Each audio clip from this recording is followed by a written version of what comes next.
அனைவருக்கும் வணக்கம். நான் உங்கள் டாக்டர் நிஜிதன் பாண்டியன் சோமியக்காயிலிருந்து. குடிப்பழக்கத்துக்குள்ள நாம போகாம நம்மளை பாதுகாப்பது எப்படி? நம்மளுடைய குழந்தைகள் குடிக்கு அடிமையாகிடாமல் இருக்கிறதுக்கு என்ன பண்ணணும் அப்படிங்கிற விஷயத்தை இந்த வீடியோ குறிப்பிட நம்ம பார்க்கலாம். பொதுவாக மது, இந்த ஆல்கோஹால், இதை நம்ம உணர்வோட பொருத்தி வச்சிருக்கிறோம். அதாவது மது குடிச்சா ரொம்ப சந்தோஷமா இருக்கலாம், தைரியம் வரும், இதை குடிச்சா மட்டும்தான் மற்றவர்கள் நம்ம கூட பழகுவாங்க அப்படிங்கிற ஒரு எண்ணம். இதை நாம பொதுவாக மதுவை அதை அனுபவிக்கிறதுக்கு முன்னாடியே ஒரு சில விஷயங்களை நம்ம மூளையில பதிஞ்சு வச்சிருக்கணும்.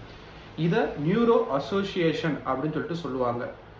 எப்படின்னா, இந்த மதுனாலே ஒரு கெட்ட விஷயம் அப்படிங்கிற எண்ணம், மதுனால ஏற்படுற பக்க விளைவுகள், மதுனால எத்தனை பேரோட வாழ்க்கையை அழிஞ்சிச்சு, ஒரு படமாகவோ இல்லை நேரடி அனுபவமாகவோ அந்த குழந்தைகளுக்கு மற்றவர்கள் அந்த மதுவை பற்றி ஒரு நல்ல விதமாக எடுத்துரைக்காம முன்னாடியே, இல்லை மது எப்படி இருக்கும் அப்படிங்கிற விஷயத்தை அவங்க அனுபவிக்கிறதுக்கு முன்னாடியே ஒரு குறிப்பிட்ட வயதிலேயே அந்த டீனேஜ் பருவத்தை அடையும் போதே அவங்க கிட்ட இதை பற்றி எடுத்துரைக்கணும்.